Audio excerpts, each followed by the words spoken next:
Dear student, यहाँ पे हम एक शॉर्ट ट्रिक लेकर आए हैं। देखिए, दो तरह के क्वेश्चन है, एक्चुअली 3 एग्जाम्पल्स हमने लिए हैं।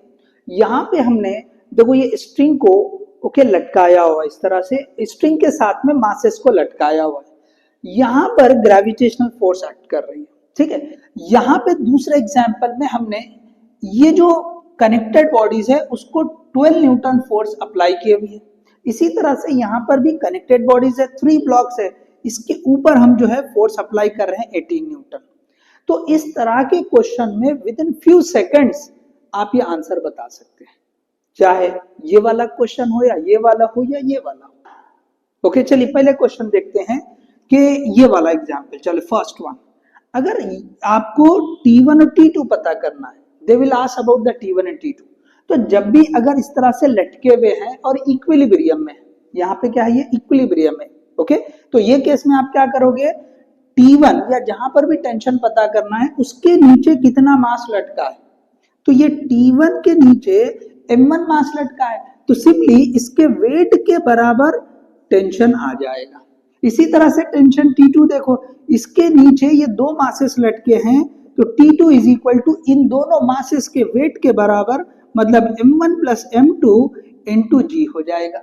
इसी तरह अगर T3 को देखेंगे तो इसके नीचे M3, M2, M1 ये तीनों है, तो आप T3 को लिखेंगे M1 plus M2 plus M3 into G।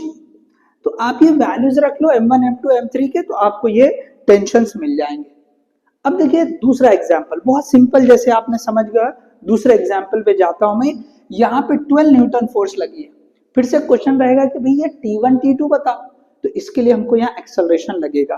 Force ऐसे लग रही है, ओके, तो यहाँ पे एक्सेलरेशन लगेगा।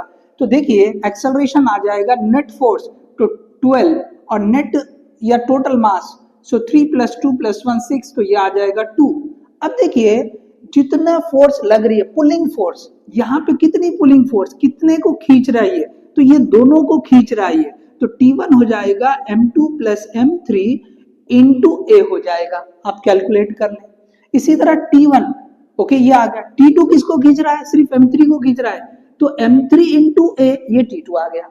इसी तरह से अगर हम ब्लॉक की बात करेंगे तो यहाँ पे नॉर्मल रिएक्शन, तो पहले आप एक्सेलरेशन पता कर लो, तो फिर से ये 18 टोटल है और ये 6 है, तो आपको 3 एक्सेलरेशन आ जाएगा।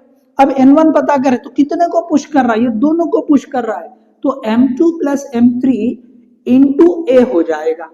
और ये कितने को पुश कर रहा है, सिर्फ M3 को पुश कर रहा है, सो M3 इंटू A हो जाएगा।